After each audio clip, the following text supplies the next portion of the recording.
toute démarche d'élaboration de stratégie climatique doit tenir compte des spécificités et du contexte de chaque client.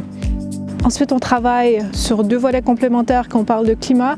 D'une part, tout ce qui est lié à l'atténuation du changement climatique. Donc là, on va parler surtout de réduction des émissions de gaz à effet de serre.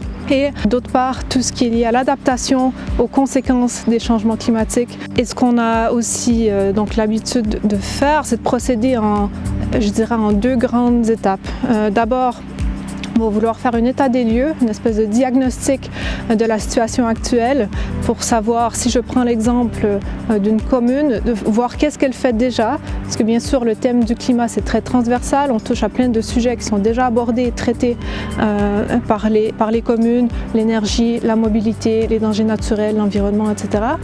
Et donc de voir comment est-ce qu'on peut valoriser tout ça, construire là-dessus et comment est-ce que tous ces projets, instruments existants s'articulent entre eux et comment est-ce qu'on va intégrer la démarche climatique avec tout ça. Ensuite, le cœur de la démarche, ce sera d'élaborer le plan d'action.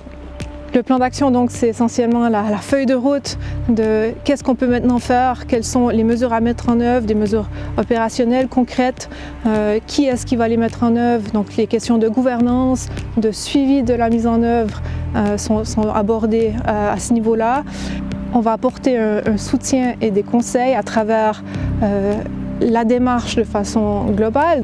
Et puis on va aussi apporter un soutien technique, scientifique par rapport à tous ces sujets qui sont abordés dans le cadre d'un projet climat. Donc c'est là où c'est une force étant donné la diversité des profils qu'on a à l'interne et la multidisciplinarité du bureau.